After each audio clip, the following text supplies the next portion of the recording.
Bonjour à tous et bienvenue dans l'émission de l'eau dans le gaz. On est de retour. Et de l'eau dans le gaz, c'est quoi? C'est une émission qui est proposée par Écosciences Pays de la Loire avec le soutien de la région Pays de la Loire où l'on va habituellement à la rencontre de chercheurs et de chercheuses du territoire. Mais aujourd'hui, ce n'est pas le cas. Aujourd'hui, on est avec Camille, mais je vais vous expliquer un petit peu plus ce qu'elle fait après. Donc, comme d'habitude, je suis Maïna, je serai votre voix aujourd'hui. Donc, si vous avez des questions, n'hésitez pas à les poser dans le chat, n'hésitez pas à échanger, on est là pour y répondre. Donc, cette année, on a lancé cette émission de l'eau dans le gaz dans le cadre du projet Hydrogène, le premier élément, qui est porté par Terre des Sciences. Et on propose une série d'émissions sur cette thématique. Et aujourd'hui, nous sommes avec Camille Leclerc, qui est illustratrice à l'atelier Géode et qui a réalisé les illustrations du premier live avec le canapé. Oui, c'est vrai, premier live avec le canapé. Et elle a... Oups là, j'en perds mes feuilles. Du coup, qui a réalisé les illustrations du parcours numérique Hydrogène, le premier élément. Qu'on va vous montrer un petit peu tout à l'heure. Et puis, on va vous montrer aussi un petit peu le processus de travail d'une illustratrice. Et donc, on va parler un peu illustration des sciences. Donc, bonjour Camille, évidemment. Bonjour, bonjour à tous. Alors Camille, donc du coup, ce que je vous disais, c'est qu'on va parler de médiation scientifique en général. Donc aujourd'hui, c'est pas vraiment de recherche. On va parler du processus de travail de Camille. On va vous montrer un petit peu des croquis, des timelapses, etc. pour que vous voyez un petit peu comment ça se passe. Et puis, on trouvait ça intéressant d'aborder un petit peu la question du parcours parce que on en parle depuis 3 émissions et on n'a jamais montré à quoi ça ressemblait. Et on a travaillé pendant 1 an là-dessus. Donc, je trouvais que c'était chouette de vous montrer un petit peu ce qu'on avait pu faire. Et puis, à la fin, on va aussi vous parler de livres illustrés. Et puis aussi, on va aller faire le tour un peu d'illustrateurs, de scientifiques qui est sur Instagram. Et oui, c'est vrai, il faut trouver un nom à ce squelette. On avait pensé à Oscar, mais on trouve que c'est peut-être un petit peu classique. Classique, oui. Mais proposez des noms, n'hésitez pas. Et oui, évidemment, comme toujours, Pauline à la régie, que vous ne voyez pas. Du coup, avant de rentrer dans le vif du sujet, est-ce que tu peux nous parler un petit peu de ton parcours ? Oui, alors je m'appelle Camille, comme tu m'as présentée, et je suis graphiste et illustratrice freelance depuis 2 ans. Et au niveau de mon parcours, ça a été donc assez rapide.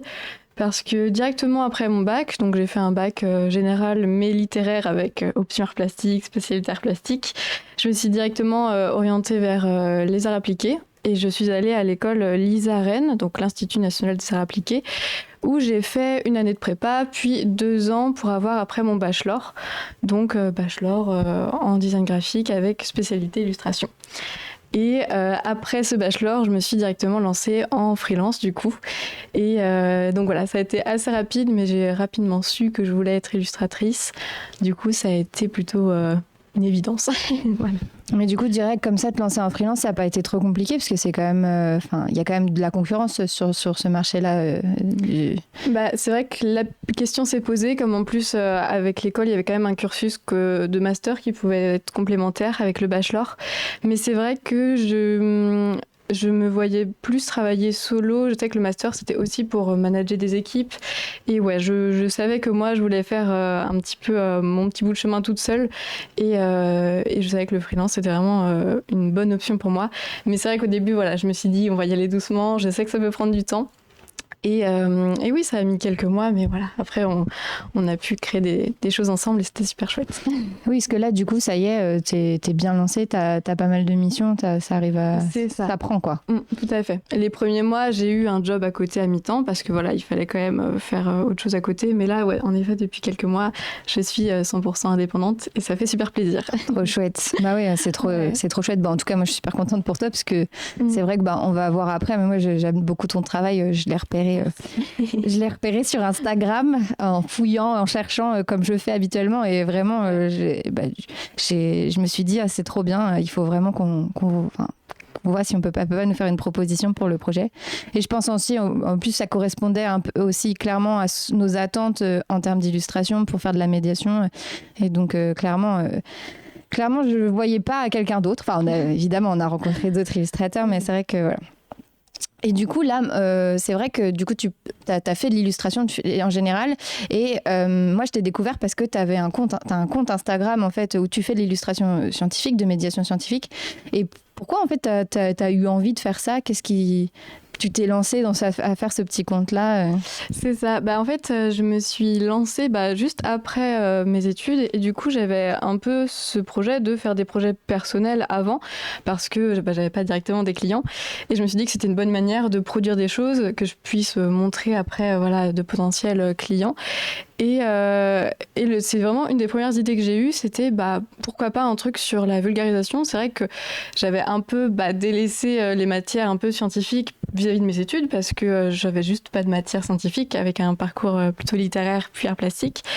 Et j'avais des questions comme ça que j'avais envie de me poser et en même temps d'allier l'illustration et en même temps rendre ça public, pourquoi pas, pour partager avec d'autres personnes. Et c'est ce que j'ai fait avec mon compte qui est maintenant Géode Explore. Et ça m'a tout de suite beaucoup plu, j'en ai fait plusieurs posts. Et ouais, j'ai vraiment pris cœur à... un peu piocher dans des sujets et les illustrer. Donc ouais, c'était intéressant. Ouais, c'était une bonne idée parce qu'au final, c'est comme ça que je t'ai découvert. Donc finalement, en tout cas pour ceux qui veulent se lancer là-dedans, c'est pas mal en fait d'avoir des projets personnels comme ça parce que ça permet vraiment de valoriser ce que potentiellement tu peux faire comme travail après professionnel. Enfin en tout cas, moi je trouvais que c'était très pro. Et puis les missions après qu'on nous propose suivent vis-à-vis de ce qu'on a fait. Donc si on fait des choses qui nous plaisent à la base, ça peut continuer dans ce chemin-là. Donc c'est chouette. Et là, du coup, sur les missions que tu as, est-ce qu'il y en a qui sont similaires à nôtres ? Tu fais de la médiation scientifique ou tu as d'autres choses où tu fais pas que ça ? Tu fais pas que de la médiation ? Pour les missions, non, c'est assez large. Comme je fais du graphisme et de l'illustration, j'ai fait aussi, par exemple, de l'illustration pour un livre pour enfants récemment. J'ai fait quelques logos pour des entreprises, des hôtels de ville. Donc voilà, j'ai plusieurs trucs à côté, mais c'est vrai que c'était assez long terme comme travail qu'on a fait ensemble. Et j'ai bien aimé aussi ce format où il y avait plusieurs choses et ça s'était construit petit à petit. Parce que sinon, c'est peut-être des missions un peu plus courtes, mais un petit peu plus graphistes. Mais j'aime bien aussi cette partie graphisme et illustration où je peux lier les deux et faire autant de la mise en page que l'illustration. Je trouve ça sympa. Oui, c'est vrai que les projets sur lesquels on travaille, nous, ils sont un peu plus long terme, puisqu'il y a toute la partie en amont où on va créer le contenu, et après la partie où on va du coup te demander des illustrations qui sont en rapport avec ce qu'on fait. Mais sur le projet Hydrogène, on t'a aussi demandé une charte graphique, donc tu nous as créé un logo. On a vraiment logo, les couleurs, etc. Il y a vraiment tout un univers que tu as créé autour de ce projet. Pour l'autre projet que tu as fait avec nous, qui est Thésar, il y avait un peu moins de... Oui, ce qui était bien avec le Hydrogène, c'était que comme j'avais fait la charte graphique, c'était aussi simple de faire les illustrations avec les mêmes couleurs. Enfin, j'avais tout en poche pour que tout soit cohérent. Et c'était assez simple du coup pour moi de faire un vrai format consacré à ça. Et pour Thésar, c'est vrai que c'était plus illustration là pour le coup. Ouais. C'était très bien aussi, j'ai adoré. Oui, très chouette. Oui. Oui, si vous voulez, dans le chat, n'hésitez pas, point d'exclamation Thésar, si vous voulez télécharger le livret, il est disponible libre et gratuitement, vous pouvez le récupérer imprimable, tout ça, voilà. Oui, du coup, j'essaie un peu d'expliquer. Voilà, nous, quand on cherche des illustrateurs, je sais qu'il y a plein de... ça peut être compliqué parfois. En tout cas, nous, c'est le genre de choses qu'on peut entendre dans notre réseau, que les gens se disent mais comment vous avez fait pour trouver une illustratrice, comment ça se passe, etc. Moi, je sais que naturellement, je me suis dirigée vers Instagram, parce que via le compte Instagram d'Écosciences, ça me permet un petit peu de voir qu'est-ce qui peut être fait à droite, à gauche, et je trouve que c'est une bonne plateforme, en tout cas pour découvrir des artistes, donc en tout cas pour ceux qui souhaitent, qui cherchent des illustrateurs, c'est un bon moyen, quoi. Et puis pour vous, du coup, c'est une bonne plateforme, parce qu'il y en a d'autres, non, qui... Ouais, tout à fait, et puis nous aussi, de notre côté, on se pose la question de comment on va démarcher des clients, comment on peut toucher les cibles qu'on veut, et c'est vrai qu'Instagram, c'est vraiment une bonne plateforme, parce que c'est vraiment une vitrine où on peut mettre plein de choses, et et voilà, la diffuser à plusieurs échelles. Et c'est intéressant cet échange qu'on peut avoir avec les comptes. Moi, j'étais super contente quand j'ai vu ton petit message. Je me suis dit, c'est incroyable, c'est vraiment ce dans quoi je veux travailler, le domaine. Et ouais, ça m'avait l'air tout de suite très intéressant comme projet. On a une question de Vincent qui demande si tu fais partie du réseau des indépendants de la culture scientifique. Il me semble pas que... Non, pour le coup. Parce que du coup, il existe un réseau des indépendants de la culture scientifique qui regroupe les vulgarisateurs. Et c'est vrai que du coup, comme tu fais pas que ça, mais ça n'empêche que tu pourrais complètement en faire partie, vu que ce serait même potentiellement intéressant pour toi pour justement faire connaître ton travail et potentiellement avoir d'autres clients, pas que nous. Donc si ça t'intéresse. Il faudrait que je m'y intéresse en effet. Je connaissais pas, mais je vais regarder ça de plus près. Il y a des streamers notamment qui sont indépendants et qui font de la vulgarisation, et pas mal de youtubeurs, etc., qui font de la vulgarisation sur Internet, qui font partie de ce réseau-là, et d'autres qui font aussi des interventions, la fête de la science, etc. Du coup, on va peut-être aller voir... Je gère, Pauline, t'inquiète. On va aller voir ton compte Léo d'Explore, parce que je pense que pour montrer un peu aux gens à quoi ça ressemble. Je trouverais ça chouette. On va en profiter. Et puis comme ça, est-ce que là, du coup, tu l'as relancé un peu ? C'est ça. Je l'ai lancé il y a 1 an maintenant, c'est vrai, et depuis que je l'avais lancé, c'est vrai que j'ai voulu intégrer un peu plus d'illustration encore, et évidemment mon style change au fur et à mesure des années, je m'améliore en dessin aussi, et j'avais d'autres idées, donc j'ai fait un petit peu une mise à jour du compte, où j'ai fait un petit peu une nouvelle identité visuelle, et c'est ce qu'on retrouve juste ici, avec des posts un peu plus récents. Et sur des sujets qui peuvent être autant de la biodiversité que de l'histoire, avec tout le temps un petit peu de science dissimulée par-ci par-là. Et j'aime beaucoup travailler sur ces petits posts parce que ça me permet d'élargir un petit peu mes visuels et puis mes techniques, et puis traiter des sujets que je connais pas, donc c'est intéressant. Pour répondre à la commande, c'est POG, pas POG Science. C'est pour ça. Ça fonctionne pas. Voilà. Là, ça fonctionne. Et moi, je les trouve super chouettes, là, les derniers que tu as fait. J'adore les couleurs et tout. C'est vraiment top. Et ces petits dégradés, là, j'adore. Je trouve ça trop sympa. Et c'est un petit personnage, là. Je sais pas si ça va être un personnage récurrent, du coup. Oui, je pense que s'il va souvent revenir quand même. Ouais, trop chouette. J'aime trop. Très sympa. J'aime bien aussi le côté un peu, le design un peu école, cahier d'école et tout. C'est ça. Je trouve que c'est très, très joli. Et j'aime beaucoup. Donc, voilà. Donc, si vous voulez suivre le compte de Camille, c'est Géode-Explore. N'hésitez pas à la suivre. Et puis évidemment, il y a aussi son compte de graphiste, ce qui est Atelier Géode, c'est ça ? Ouais, Atelier Géode, tout à fait. Là, je fais plus des illustrations, pas vraiment scientifiques, mais plus tout ce que je dessine au quotidien, je le poste sur ce compte. Et donc, il y a aussi beaucoup de mon travail, c'est vrai. Là, c'est pareil, ça c'est très chouette. Du coup, on est quand même dans la thématique là. C'est vrai, un petit peu. Ouais. Et puis t'as fait le Inktober. Pardon, j'ai rien dit. Mais il y a Inktober, et puis chaque illustrateur met sa propre liste, donc après les noms modifient, mais moi c'était un peu Pitchtober aussi, donc ok. Voilà. Un dessin par jour pendant tout le mois d'octobre, et j'ai bien aimé faire ça aussi. Ouais, trop chouette aussi, j'ai suivi un peu ce que tu as fait. Ça permet de m'améliorer assez vite, finalement, un dessin, c'est des bons exercices. Ouais, puis j'aime bien ce style, du coup nous on a choisi un style plus épuré où il n'y avait pas d'aplat de couleurs, mais c'est vrai que j'aime bien aussi là ce que tu as fait récemment, c'est très très chouette. Très très sympa. C'est vrai que c'est assez infini les possibilités en illustration parce qu'on peut utiliser beaucoup de broches différentes, beaucoup de textures, des couleurs. Donc ça peut un peu s'allier à tous les univers qu'on veut donner en fait. Et c'est assez sympa comme médium, je trouve. Ouais, clairement. En tout cas, moi, je trouve que c'est hyper intéressant d'agrémenter nous notamment notre travail avec des illustrations. Et généralement, ça attire l'œil. Quand on était à la fête de la science là, c'était mi-octobre, il y avait des petites BD qui avaient été faites. C'était l'Arche de la Nature, je crois, si je dis pas de bêtises. Et trop sympa les BD, hyper marrantes. Voilà, ça met en contexte, ça parle de science et en même temps, on a une petite BD sympa et tout. Et bon, ils ont eu de la chance, c'était leur alternante qui était anciennement illustratrice et du coup, qui leur a fait ça. Donc, c'est pas tous les jours qu'on a des gens comme ça dans notre équipe. Mais franchement, trop chouette. Et en général, la BD, ça marche bien. Enfin, de toute façon, on va parler de BD de vulgarisation et de BD en général, mais les gens aiment beaucoup. Et puis, c'est des médiums plus accessibles que des livres qui parfois peuvent un petit peu, pas repousser, mais les gens peuvent être un peu réticents à lire, alors qu'une BD, ça se lit beaucoup plus facilement. Ouais, tout à fait. Bah oui, donc tout le monde a l'air de dire que c'est stylé, hein, merci beaucoup. C'est très beau. Bah oui, c'est vrai que c'est très beau. Du coup, je voulais juste vous parler un peu du coup d'illustration scientifique et puis je vous ai préparé une petite chronique pour vous parler de l'illustration en sciences et du coup avec des petites images pour vous montrer un peu. Je vais vous faire un petit historique. Voilà, c'est un peu ça l'idée. Du coup, hop. Ouais, on commence par la base, quoi. Enfin, finalement.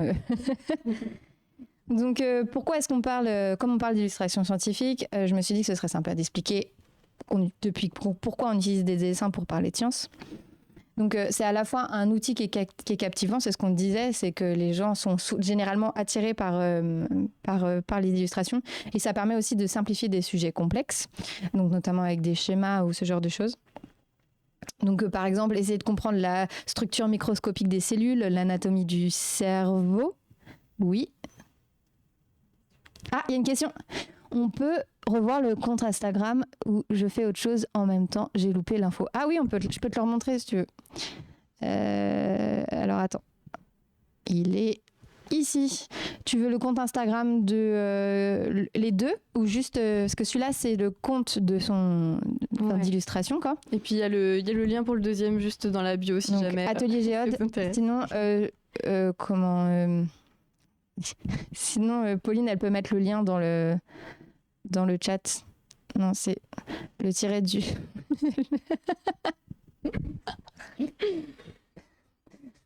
Pardon. Pauline a un petit peu de mal à écrire dans le chat. Donc c'est atelier géode atelier-du-bas géode. C'est bon, c'est suivi. Ok, super. Et et Pauline va finir par y arriver. Désolée. Je reviens à mes petites démonstrations. Désolée, c'est très drôle. T'as réussi ou pas? Ok. Bon, c'est pas grave, c'est dans le chat. Si vous indique. Ok. Du coup, ce que je disais, c'était du coup, ça permet notamment de comprendre des sujets complexes comme la structure microscopique des cellules, l'anatomie du cerveau, les mécanismes de la relativité restreinte, je ne sais même pas ce que c'est non plus, sans l'aide d'images explicites. Et donc, c'est là qu'interviennent les illustrateurs et les artistes scientifiques. Donc, utiliser l'image pour communiquer et apporter de la couleur à des domaines complexes de la science, c'est là tout l'intérêt, finalement. Donc, à travers l'histoire, les illustrations ont toujours joué un rôle crucial dans la diffusion des connaissances scientifiques. Elles servaient initialement à documenter des découvertes, donc là, notamment pour documenter ce qu'on pouvait voir avec les peintures rupestres, comme en témoignent les peintures rupestres, et qui décrivaient les animaux et les constellations. Et au fil des siècles, les savants, ils ont continué à utiliser les dessins pour comprendre des concepts compliqués. Donc, en Égypte ancienne, les hiéroglyphes illustraient des connaissances sur la médecine, l'astronomie, l'architecture. Et à l'époque des Lumières en Europe et des encyclopédistes tels que Diderot et Alembert, et on a fait des illustrations pour rendre la science accessible à un public plus large. Notamment, de la botanique. Les dessins botaniques est quand même très, très... Enfin, moi, je trouve ça très, très beau. Oui, c'est vrai que c'est magnifique. C'est super détaillé et tout. Trop beau. Exactement. Là, c'est quand même assez impressionnant. Oui, c'est du très beau dessin. Là, on est sur du très, très beau dessin. Et là, à la fin, je voulais vous parler aussi... Donc, en fait, il y a plusieurs formes d'illustration scientifique. Il y a des dessins botaniques, comme je vous ai montré. Il y a des infographies modernes, comme nous, ce qu'on a pu faire, notamment avec le projet. Il y a les représentations 3D, ce qui va plus être utilisé, notamment par par les scientifiques de molécules et elles sont omniprésentes dans les manuels scolaires, dans les musées, dans les publications scientifiques et même sur Internet. Donc, au-delà des barrières linguistiques et culturelles, elles offrent un langage visuel universel, évidemment. Et ça incite à la curiosité, ça encourage à l'exploration. Et donc, on s'est dit que ce serait vachement plus sympa de parler d'hydrogène avec des illustrations et pour rendre tout ça plus agréable à lire et à parcourir et à apprendre. Voilà, c'était ma petite chronique du jour. Du coup, est-ce que tu nous as prévu on a des petits timelapses en fait de ce que de ton travail. Donc, tu peux nous parler un peu de ton processus créatif, comment ça se passe? Oui, alors c'est vrai que pour les illustrations que j'ai fait pour le projet Hydrogène, je travaillais vraiment en étroite collaboration avec toi et Hélène, parce que vous me fournissiez des briefs assez détaillés quand même, avec beaucoup de ressources, et moi c'est ce dont j'ai besoin, parce que c'est vrai que quand c'est des sujets que je connais pas du tout, j'ai besoin d'avoir des ressources pour ne pas faire d'erreurs et d'être la plus juste possible, même si j'essaye de simplifier, il faut quand même que ce soit correct. Et donc voilà, c'était très important pour moi d'avoir des ressources, et ça me permettait vous me laissiez quand même la liberté dans l'interprétation, de faire les dessins que je voulais. Et c'était aussi agréable d'avoir votre confiance, voilà, pour faire les illustrations. Et je pense notamment à on a eu des illustrations qui sont très facilement faites et d'autres où c'était un petit peu plus compliqué.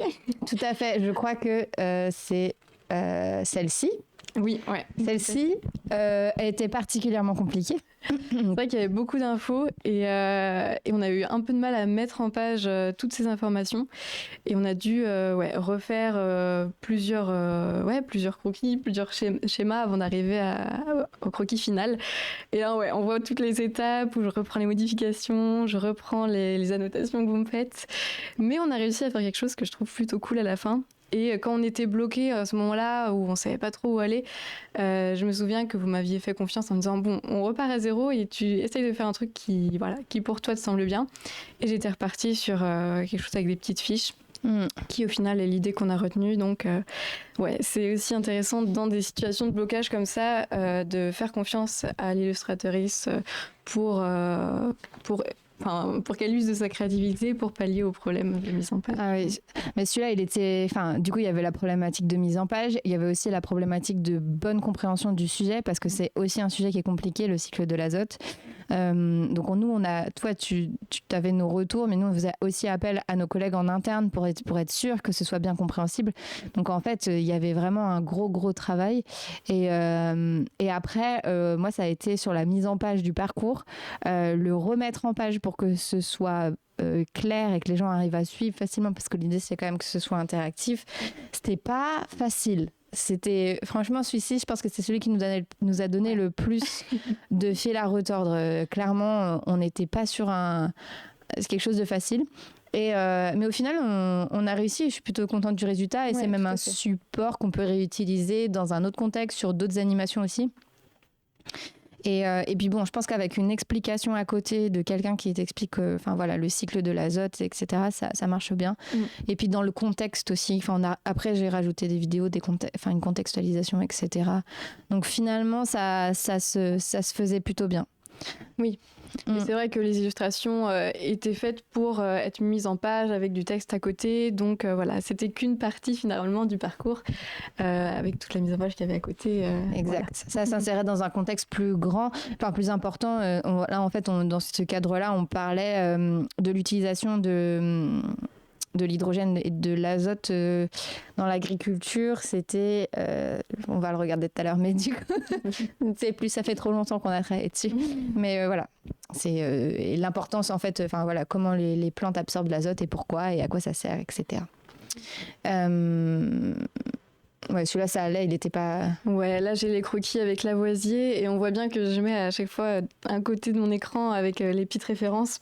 C'est vrai que vous avez pas mal de ressources et j'aime bien les avoir directement sous les yeux et ça me permet de ne pas faire d'erreur, encore une fois. Et c'est vrai que ça m'a permis de connaître beaucoup de choses sur l'hydrogène, et en passant par l'histoire, en passant par les techniques de stockage.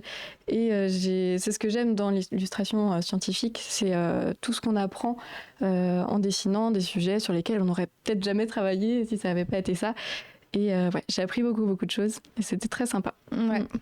C'est vrai que, mais nous aussi, hein, honnêtement, oui. On ne pensait pas apprendre autant de choses sur l'hydrogène en commençant.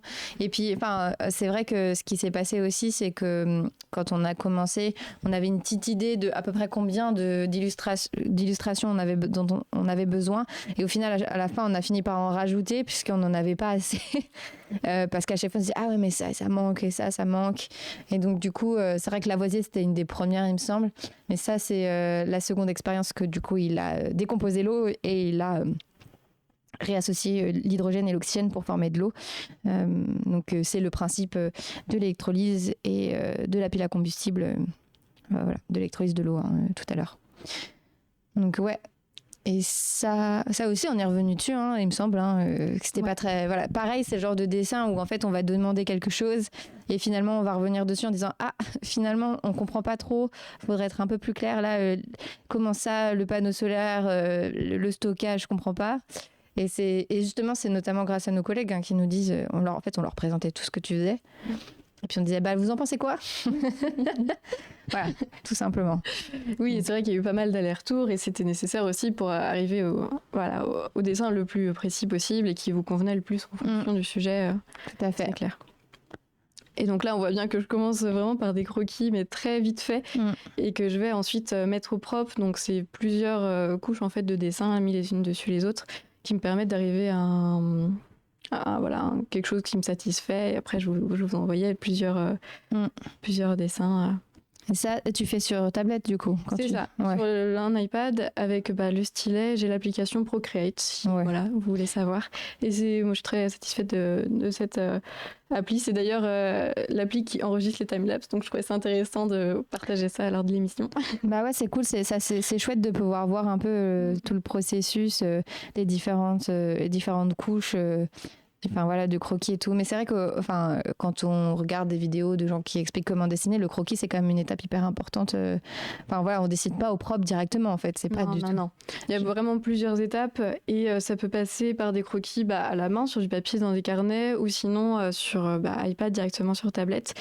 Et c'est vrai que souvent, quand il y a quand vous me donniez des idées d'illustration, je pouvais ne pas avoir d'inspiration, et le croquis, ça aide vraiment à mettre en route la machine, à donner cette impulsion une idée en fait, et ça rassure aussi sur le fait de si ça pourrait marcher comme ça, et tout peut être retravaillé après sur tablette. C'est ça qui est pratique aussi. Toutes les couleurs, on peut les remoduler, on peut effacer, refaire, donc c'est un petit peu plus facile que directement sur papier aussi. Tout à fait. Du coup, je voulais vous montrer ce que ça donne une fois que c'est terminé quand même. C'est quand même pas mal. Du coup, on va aller voir le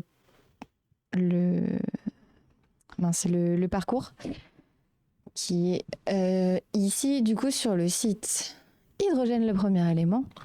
Donc hlepremierélément.fr. La commande dans le chat, c'est !hydrogène. Et du coup, on peut retrouver du coup le parcours numérique, les émissions avec les replays, etc. Et aussi les ressources qu'on a utilisées, parce que du coup, évidemment, c'est très important de citer ces sources. Le parcours numérique, on l'a divisé en 4 grandes parties. On s'est rendu compte ce matin que c'était le même texte ici, mais c'est pas grave. Et donc, moi, je voulais vous montrer l'histoire de l'hydrogène parce que je le trouve... Il est hyper complet, en fait. C'est celui qui est le plus long, parce que l'histoire de l'hydrogène, c'est très long. Il s'inscrit dans une histoire, dans un contexte... on connaît l'hydrogène depuis le 15e siècle. Donc, il s'est passé beaucoup de choses, beaucoup d'avancées, on a arrêté de l'utiliser, puis on l'a réutilisé, puis maintenant on s'y réintéresse, etc. Mais ça s'inscrit aussi dans une histoire des sciences et des technologies. C'est pas que l'hydrogène. Donc, hop, mon petit parcours interactif. On a utilisé un logiciel qui s'appelle Geniali. qui est un super logiciel notamment pour créer des jeux, des formats interactifs, etc. Là, on est sur tablette, donc du coup, au niveau responsive, c'est pas le top, mais c'est pas grave, on va faire avec. Donc, on va aller voir l'ammoniac, évidemment, ce dont je vous parlais, avec ce super schéma du cycle de l'azote. Oui. Puisque l'ammoniac est élaboré en combinant de l'azote de l'air et de l'hydrogène gazeux. Pardon. Et donc, ce qu'on dit ici, pour produire une tonne d'ammoniac, il faut 658 mètres cubes de diazote et 1974 mètres cubes de dihydrogène, ce qui en fait une sacrée dose. Donc, du coup, on l'a mis en page comme ceci. Je crois qu'il est par là. Donc là, on l'a remis un peu en contexte, c'est-à-dire qu'il y a une petite vidéo du Monde qui parle justement de l'utilisation des engrais chimiques. Et donc ça permettait un petit peu de recontextualiser ce qu'on expliquait tout à l'heure, donc l'importance de contextualiser ce contenu-là. Et donc après, je l'ai remis comme ça, donc toujours un peu compliqué, il fallait que ce soit de bonne qualité, etc. Donc voilà. Et donc on a remis les grandes étapes, 1, 2, 3. Et donc les gens peuvent cliquer sur les petits yeux pour pouvoir zoomer et en fait il y a des infos qui sont rajoutées à côté. Bon là c'est sur le... Normalement ça devrait pas être sur le schéma, mais du coup là c'est sur le schéma. Hop, ici pareil. Parce que c'est vrai que c'est un dessin assez grand et assez détaillé, donc c'est vrai que zoomer c'était nécessaire. En fait on est quand même assez limité puisque...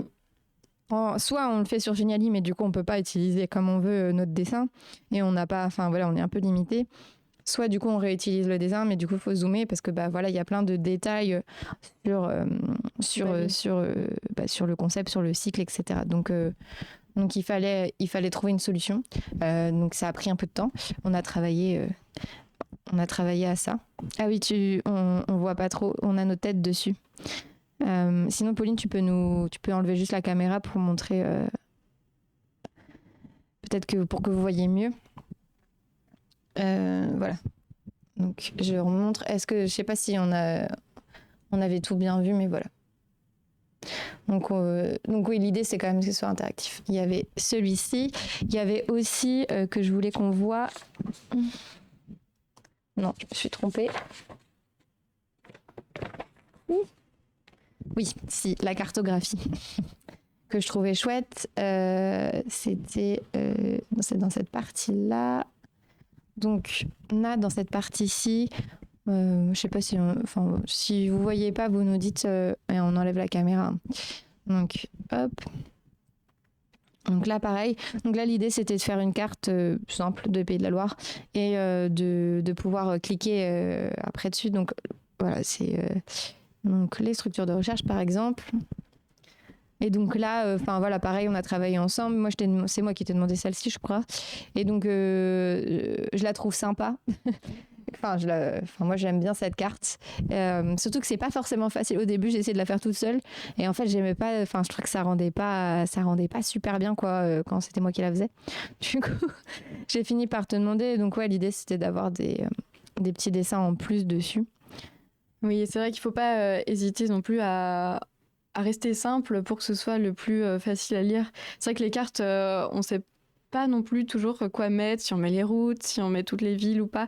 Et c'est vrai que là, tu m'as aidé aussi à trouver des idées pour illustrer les régions, voilà, les propos. Et c'est vrai que ça suffit à bien comprendre de quoi on parle. Et, ouais. En fait, j'ai voulu faire en fonction un petit peu soit des projets un peu industriels, soit des projets de recherche en lien avec le territoire. Donc là, le petit camion, c'était pour Ineo qui était, parce que du coup, ce n'est plus, une entreprise de rétrofit. Le rétrofit, en fait, ils récupéraient des camions thermiques et ils les transformaient en camions à hydrogène. Là, on a les petites bouteilles de chimistes parce que à Nantes, il y a quand même un gros pôle chimie qui travaille sur chimie des matériaux. La même chose au Mans, mais au Mans quand même, évidemment, les 24 heures du Mans, on pouvait pas y couper, c'était quand même hyper important. Et donc avec cette voiture qui a été créé donc dans le cadre de la mission H24 et qui est censé rouler sur le circuit en 2026. Et là, le petit ampoule, parce qu'en fait, on a fait une vidéo là-dessus, notamment en fait le CIVERT, qui est du coup le centre qui est de gestion des déchets en Maine-et-Loire, a un projet justement de réutiliser la chaleur. Je ne vais pas dire de bêtises. La chaleur. Mince, pardon. Bon, je ne vais pas dire de bêtises, mais en tout cas, en brûlant les déchets. La chaleur fatale, exactement, c'est ça. La chaleur fatale qui est produite en fait en brûlant les déchets pour produire de l'hydrogène en fait. Et donc potentiellement alimenter le réseau local. Ce qu'ils font déjà pour la production d'électricité. Ils alimentent notamment des serres à côté du centre. Et donc du coup, oui, toute l'idée c'était d'avoir quelque chose d'assez représentatif de la région. Donc voilà, moi j'aime bien cette petite carte. On en a fait. Bon, j'ai gardé la même pour les 3, il me semble. Voilà. Et derrière, on a les projets de recherche, etc. Voilà. Ils font ça pour des serres à tomates. J'avais été visiter ça avec mon ancien boulot. Oui, tout à fait. Nous aussi, on est allé visiter le CIVERT. Et ils nous ont même donné des tomates qui étaient pas mal. Elles étaient bonnes. Hein. Oui, tout à fait. Ils sont bien connus, mais c'est un gros centre de tri des déchets. Pour ceux qui veulent voir la vidéo, elle est disponible sur le YouTube d'Ecosciences. Voilà, on est allés les rencontrer et on a vu les petites serres. Enfin, on peut pas rentrer dans les serres malheureusement, puisque évidemment il y a des réglementations pour protéger ces petites tomates. Voilà. Et ensuite, je voulais qu'on parle de. Il y en avait un autre. C'était l'empreinte carbone. Bon, on a vu tout à l'heure le timelapse de l'empreinte carbone. Oui, avec le petit bonhomme. Avec le petit bonhomme. On est revenu un peu dessus aussi, puisque mais il est chouette, je l'aime bien celui-là. Il est dans cette partie-là, les enjeux économiques. Ah oui, on va faire comme ça.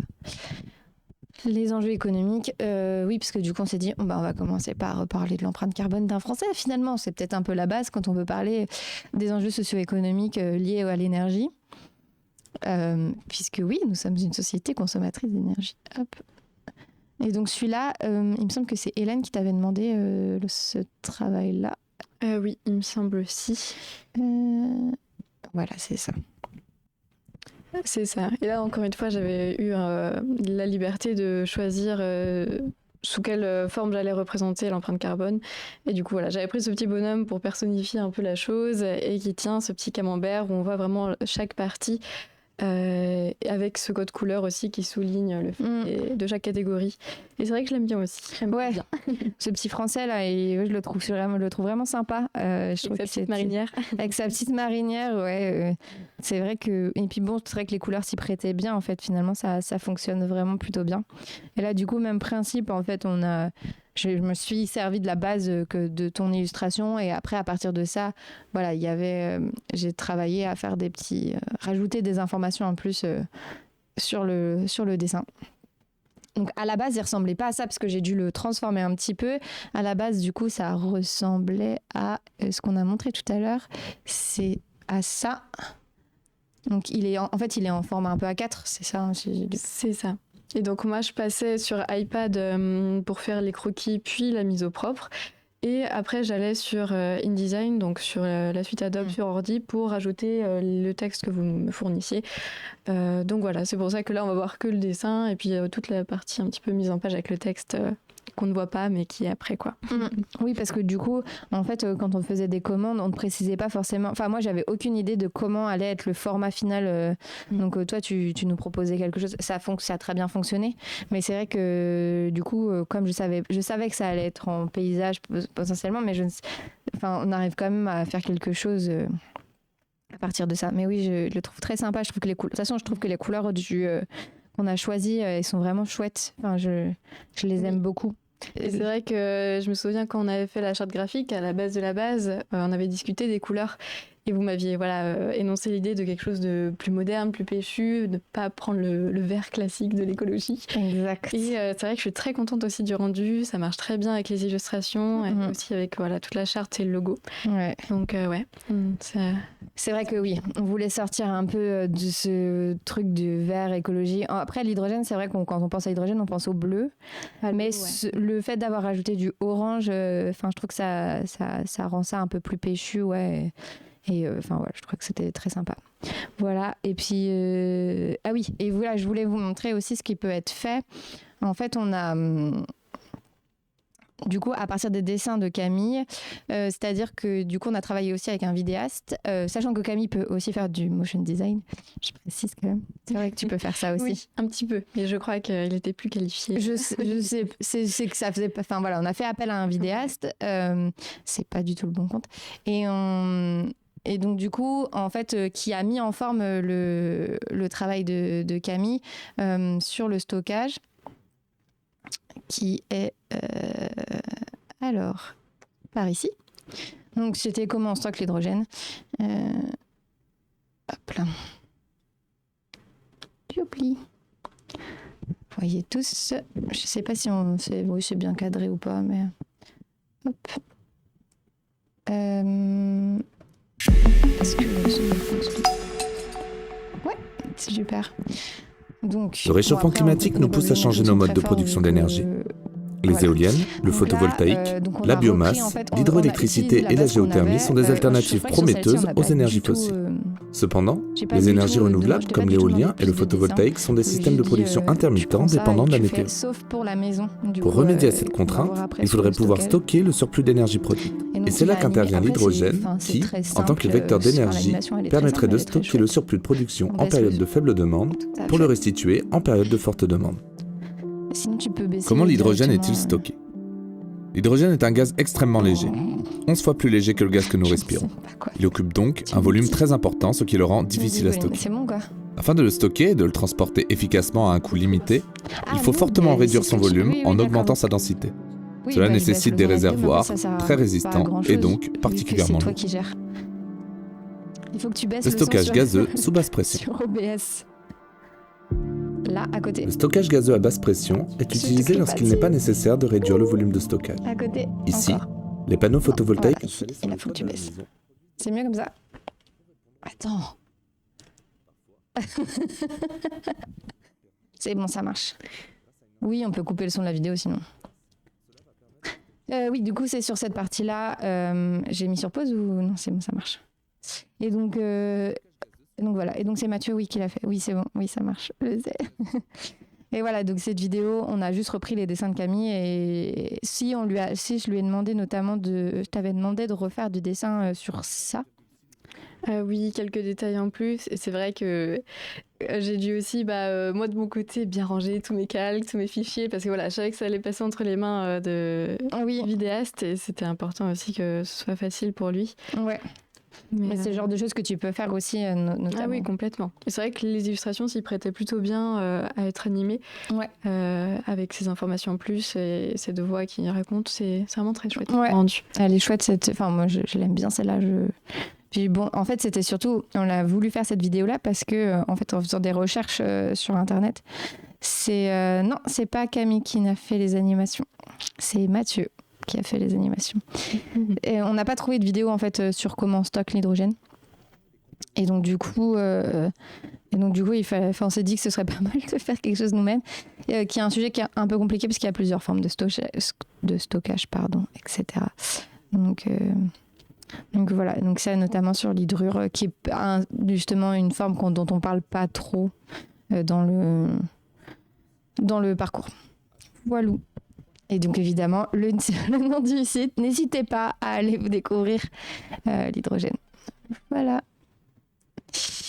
Oui, et du coup il y a d'autres vidéos qu'on a créées. Donc le Sivert que vous pouvez retrouver ici et les 24 heures du Mans on a fait une vidéo aussi dessus. Donc voilà. Voilà. Donc si vous avez des questions sur l'hydrogène, n'hésitez pas. On va peut-être arrêter de vous embêter avec ce sujet-là. On va parler d'un autre projet que tu as fait avec nous. C'est Thésar. qui est un projet avec des doctorants du coup. Et là, du coup, tu as travaillé avec Hélène, qui on a travaillé aussi sur le projet hydrogène. Et donc, hop, je voulais montrer. T'as travaillé sur un carnet de croquis à la base. C'est ça. Comme il y avait c'était un format un peu différent parce qu'il y avait plein de petites illustrations à faire pour faire des portraits sous forme de BD. Et donc le croquis, c'était vraiment un bon moyen d'enchaîner plein de croquis, les avoir sous la main et qu'ils soient vraiment prêts à être ensuite mis au propre. Et j'aimais bien aussi cette étape parce que ça me faisait un peu sortir de l'iPad, donc sortir de l'écran. Et j'ai pu dessiner un peu de partout. Et voilà, j'ai fait des fois plusieurs croquis pour la même situation. Comme ça, je pouvais choisir quel était le mieux à mon goût. Et après, voilà, je prenais ces croquis-là en photo pour pouvoir les repasser au propre sur l'iPad et ensuite vous les envoyer pour des potentielles modifications. Donc voilà un peu le processus global de comment je fais mes illustrations. Et du coup, ce projet-là, est-ce que tu peux nous en parler un petit peu, nous expliquer un petit peu le concept de ce projet? Je sais qu'elle n'est pas là, moi je peux en parler un peu aussi, mais... Oui, alors le projet, c'était de faire des portraits de doctorants sous forme de bande dessinée, donc qui retracent leur parcours.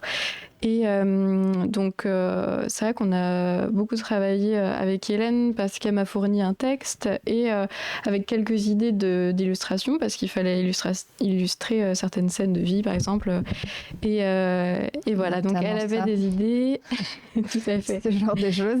Et moi, je le dessinais et ça a plutôt bien marché. Je trouve qu'on a été assez efficace dans notre collaboration. Et voilà, on avait aussi ce code couleur pour chaque portrait qui était intéressant qu'on a mis en place. C'est des choses qu'on a réfléchi en amont ensemble.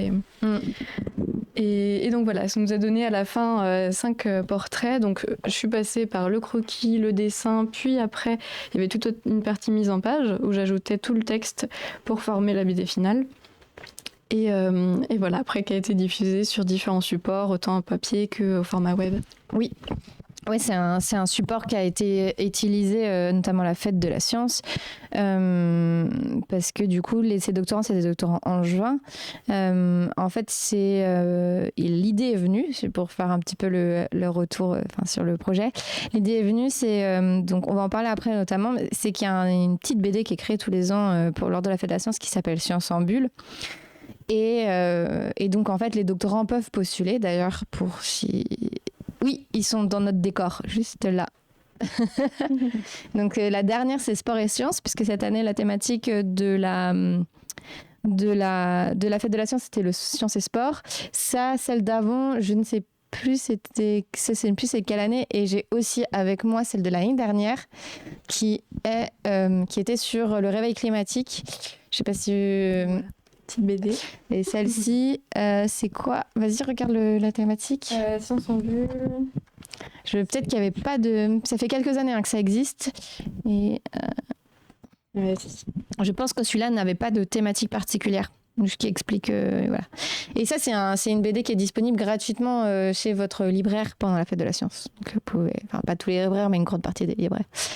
Et donc, du coup, cette année, il y a un doctorant de l'Université d'Angers qui a été lauréat de Sciences en bulle, et d'ailleurs qui a participé aussi à Thésard.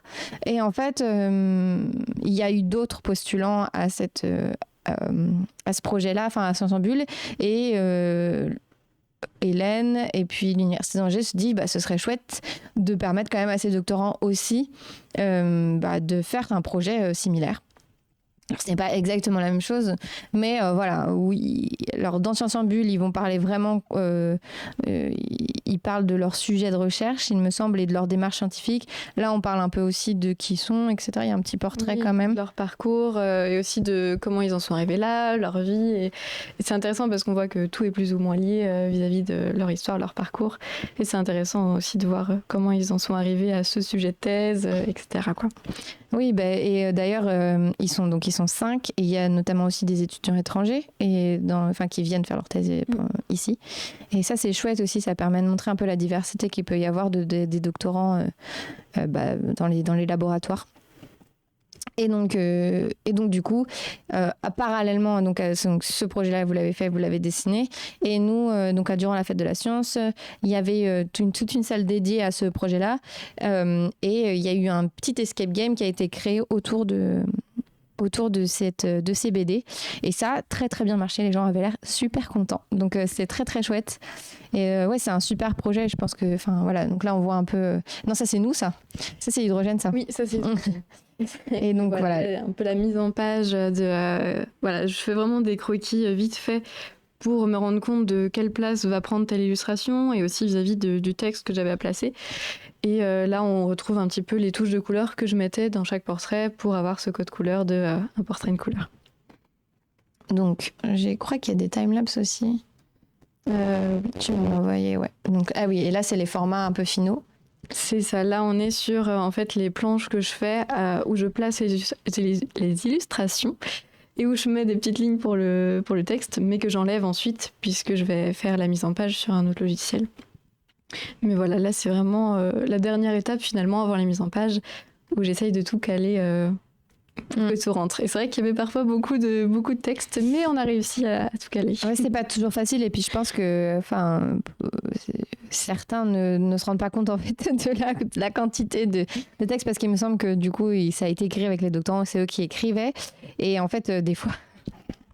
Il a fallu leur dire, bon là, il n'y a pas trop de place, il faut réduire un peu. Mais même sur le projet Hydrogène, moi, à un moment donné, j'ai fait, mais je ne vais pas réussir à tout mettre en page, je n'ai pas la place, en fait.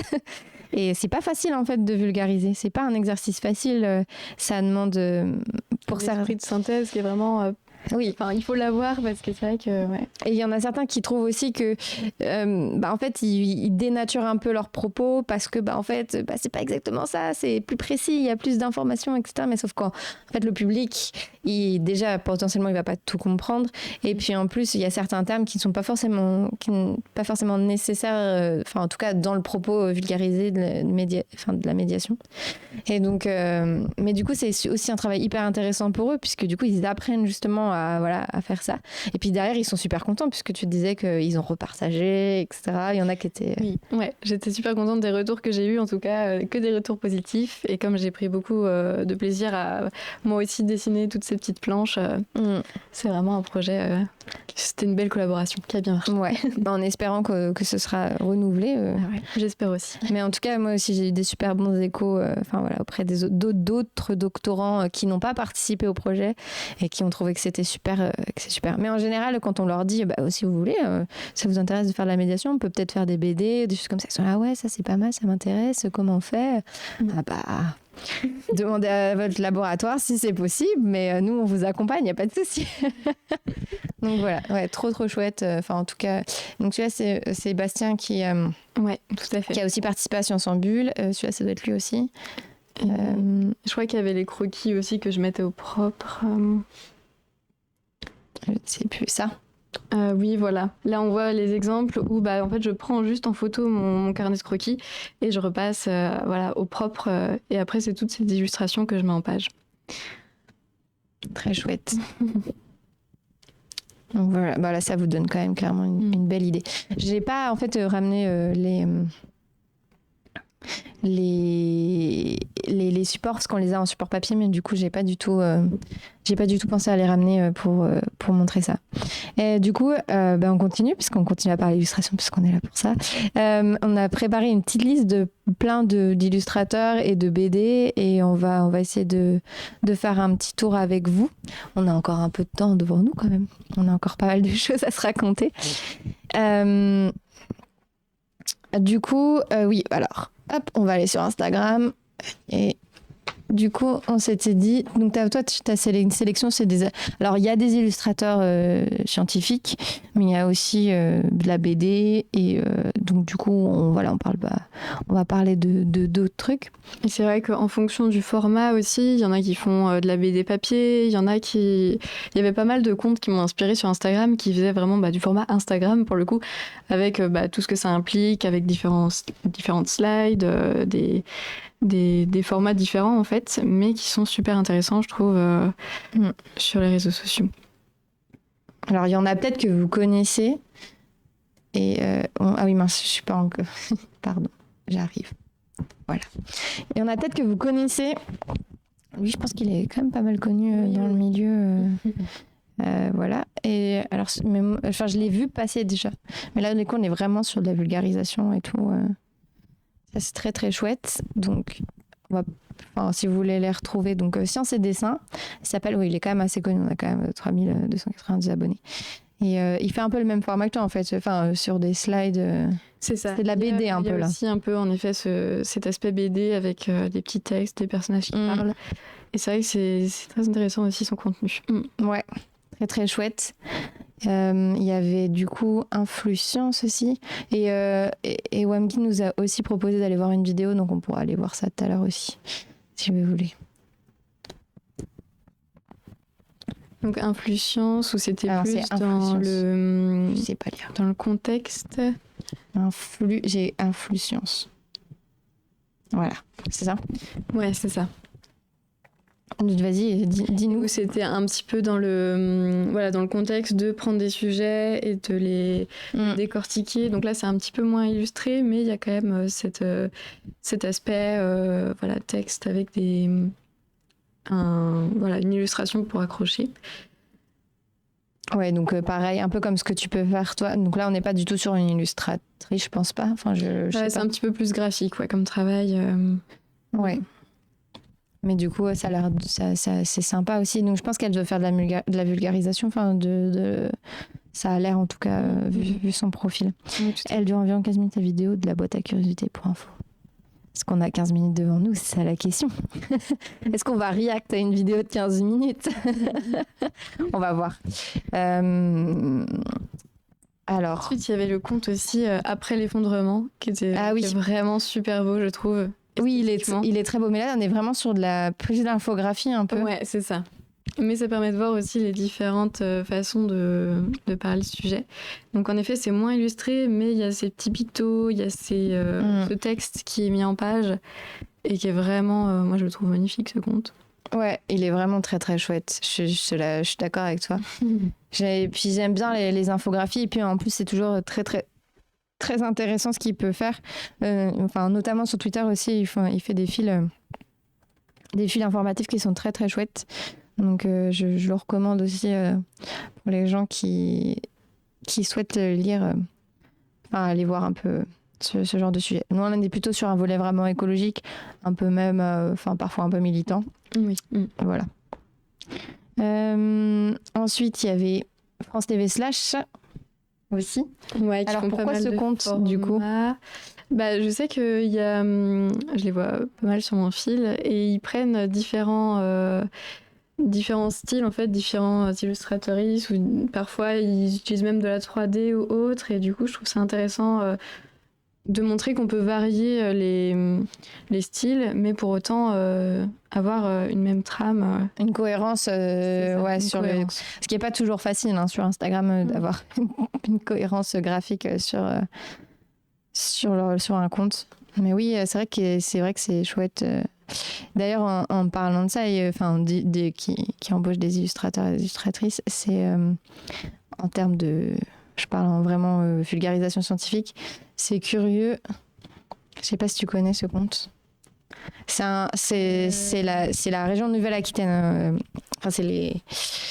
Et donc là, c'est vraiment des journalistes scientifiques. Et ils font des mini BD aussi de temps en temps, comme ceci, que je trouve vraiment, vraiment pas mal. Et en tout cas, moi, je sais que j'ai commencé à suivre ce compte grâce à ça. Je trouvais que c'était vraiment très, très, très chouette. C'est vrai que ça donne envie de lire dès qu'il y a de la couleur, dès qu'il y a des dessins. C'est l'avantage de la BD ou la vulgarisation dessinée. En tout cas, je pense que c'est ce qui marche le mieux. Après, ils font beaucoup de vidéos aussi, mais quand ils font des petites BD comme ça, en tout cas, moi, ça me plaît bien, j'aime bien, tu vois, ce genre de choses. Et puis, c'est marrant, quoi. Oui. Bon là, ils font de l'humour, mais du coup, ça fonctionne bien, quoi. C'est un truc qui est vraiment très chouette. Et après, dessiner sciences. Ah oui, donc là, c'était des sites. On était sur les...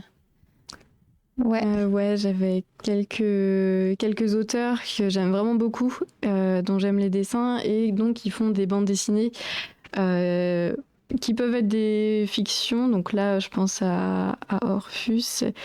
qui voilà, il traite de alors c'est une bande peut-être dans bande dessinée. Hop. Où c'est voilà, ça parle de scientifiques qui explorent les fonds marins et en même temps c'est une fiction, donc voilà, il y a cet aspect bande dessinée, cet aspect un peu scientifique, même si voilà, là pour le coup c'est de la fiction, mais je trouve les illustrations aussi très très belles avec des schémas un petit peu des fois, des pictogrammes, voilà. Et pareil, un jeu de couleurs que je trouve super intéressant, qui donne un univers à chaque page. C'est vrai qu'il est très chouette. Dans la BD. Bah oui, utiliser l'histoire, enfin en tout cas le storytelling pour parler de science, ça fonctionne toujours très bien. Et là en plus on met la BD plus le storytelling, je pense que c'est le combo gagnant. Ouais, très très chouette, j'avais regardé un peu avant. Et t'avais Doppler aussi là Oui, c'est un autre projet qu'il a fait, donc là c'est plus un petit fanzine, mais pareil, je crois que ça doit être un peu... Je sais plus où je l'ai vu la dernière fois. Non, il est sur la... Ouais, je crois qu'il est sur son... Là. Ah, voilà. Où c'est un petit fanzine, et pareil, c'est un petit peu expérimental, et c'est ça qui peut être sympa aussi, d'avoir cette liberté, et où il fait des croquis, des dessins, et il y a cet aspect un petit peu géologique, scientifique, avec des plans isométriques, et je trouve ça intéressant aussi, des expérimentations. Ça peut libérer aussi un peu la créativité. Oui, les illustrations de Lucas Édition. Oui, il y a une BD d'ailleurs qui a été coproduite par Terre des Sciences qui est sortie il n'y a pas très longtemps qui s'appelle je ne sais plus. Et elle est ici, elle est dans nos bureaux. Il faudrait qu'on aille la chercher pour vous montrer. Et ça a été développé par une des médiatrices de Terre des Sciences avec des étudiants de l'IUT de La Roche-sur-Yon. Et donc, et il faut que je la retrouve. C'est ça. Anouk et le pouvoir du ténébron. Et normalement, il y aura plusieurs... c'est cette BD-là. Oui, c'est vrai qu'on nous voit. Voilà. Et c'est pas une BD, c'est plus un livre voilà, pour les enfants. Et du coup, ils ont écrit l'histoire, etc. Donc, Jessica Lambert, illustratrice. Voilà, donc ouais, il y a vraiment des trucs très très chouettes, enfin, en tout cas en termes de... Qu'est-ce qu'il dit ? Je sais pas ce qu'il a dit. je vois pas, on voit que des petites étoiles. Bon, c'est pas grave. Et du coup, ah oui, voilà. Et donc du coup, on vous a préparé une petite liste de livres, puisque du coup, on voulait vous présenter. Tu veux commencer peut-être ? Alors, je peux parler du livre que j'ai ramené de Pénélope Bagieux. C'est vrai que c'est un livre que j'ai dans ma bibliothèque et qui est assez intéressant aussi surtout si pour le... Ouais, je veux bien. Alors, attends. Surtout pour l'aspect bande dessinée et des personnages notamment, comme j'en ai dessiné pas mal avec les doctorants. Elle aussi dessine beaucoup de personnages et il y a cet aspect BD avec le texte qui se mêle à l'illustration que je trouvais super intéressant. Et voilà, avec la texture du crayon un peu... Ça fait un peu crayonné, ouais, c'est sympa. C'est ça. Moi, j'adore son travail aussi. Elle a fait plusieurs bandes dessinées. Donc là, c'est la bande dessinée Les Strates, qui est un petit peu autobiographique et que j'aime beaucoup. Ouais, elle est très chouette. C'est vrai que sur le style, on retrouve ce petit personnage très très sympa. Bon, alors, ici, Ah oui, pardon. Vous m'entendez plus. C'est très sympa, je disais que c'était très sympa. Voilà. Oui, ben ouais. Je peux pas être présentatrice et tenir mon micro, mais je peux faire comme ça, sinon, voilà. Très très chouette. Bon, ici on parle pas de science, mais ça donne un peu une idée. C'est vrai qu'elle a fait d'autres BD qui sont très chouettes. Elle a fait celle qui a fait la BD Les Culottés. Oui, aussi, oui. Qui est très très sympa aussi. Et on n'a pas besoin de ça. Et franchement, en tout cas, je me dis ça par patience, je vous invite à la lire aussi, elle est très cool. C'est vrai que pour même l'expression des personnages, pour par exemple les portraits de doctorants... Tu t'es inspirée de ça. Ouais. pour illustrer des portraits, je trouve que c'est intéressant comme référence. Oui, ouais, en tout cas, c'est une super autrice, moi je la recommande aussi. Et du coup, on parlait tout à l'heure des sciences en bulle. Donc là, on parle de sciences, vraiment. Donc celui-là c'est celui du coup de l'année dernière, donc là il n'y avait pas de doctorant des Pays de la Loire, mais elle est très chouette aussi. Et puis la thématique était sacrée thématique aussi. Et salle de sciences et sport, du coup, voilà. Donc si vous la cherchez, elle est probablement peut-être encore disponible en librairie, je ne sais pas, il faut regarder. Peut-être qu'il en reste, il faut demander. Et sinon, pour les doctorants, c'est jusqu'au 26 novembre pour postuler. Donc, c'est-à-dire dans 4 jours, c'est terminé. Mais voilà, il ne faut pas hésiter. Je pense que c'est une super expérience. Et du coup, Héloïse Chauchois, c'est une illustratrice qui fait pas mal en fait, de BD, de vulgarisation. Je ne sais pas si tu la connais. Non, j'avoue que je ne la connaissais pas avant, mais c'est très sympa, oui. Et donc, elle a fait cette BD qui est assez récente, et c'est une BD qui a été créée avec l'INSERM, qui s'appelle Voyage au centre du microbiote, puisque c'est une thématique un peu à la mode. Voilà, on aime bien parler du microbiote. Et donc là, en fait, on parlait tout à l'heure de faire de la vulgarisation avec du storytelling. Et ben là, on est complètement là-dedans.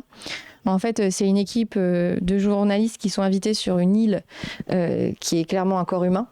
Et en fait, c'est une petite aventure dans le microbiote, puisque l'île, elle est un peu en mauvaise santé. Et on va découvrir